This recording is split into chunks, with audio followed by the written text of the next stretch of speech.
Hello everyone, তোমরা সবাই কেমন আছো? এই গরমে আমরা একদম ভালো নেই। আমরা পাগল হয়ে গেছি তন্নিকে নিয়ে, কারণ তন্নিও পাগল হয়ে গেছে ওর মাথার এই চুল নিয়ে এই অসহ্য গরমে।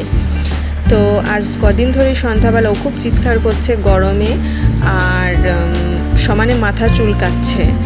তো আমি কালকেই হঠাৎ করে খেয়াল করলাম ওর চুলটা একটু সরিয়ে দেখছি যে ওর মাথায় ছোট ছোট কিছু ঘামাচি হয়েছে। তো ভাবলাম যে কি করব, বুঝে উঠতে পারছিলাম না কিছু। তখন আমি ওর ঠাম্মিকে বললাম যে কি করব, যেহেতু আমাদের বংশের নিয়মে আছে যে 1.5 বছরের আগে ন্যাড়া করতে নেই বাচ্চাদের, কিন্তু ওর ঠাম্মি ওর এই কষ্টটা দেখে বলল যে নিয়মটা বাদ দাও, আগে যেহেতু বাচ্চাকে সুস্থ রাখতে হলে ওর চুলটাকে কাটতে হবে।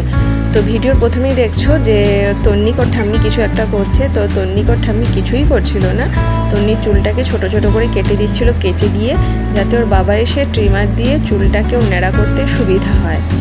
তো ও তো এমনিতেই খুবই চঞ্চল, তোমরা এর আগের ভিডিওতেও দেখেছো। তো ওকে কিছুতেই বসিয়ে রাখা যাচ্ছিল না। তো লাস্টে কি করব, বাধ্য হয়ে একটা মোবাইলে ওকে কার্টুন চালিয়ে দিয়ে বসিয়ে রেখে ন্যাড়া করালাম।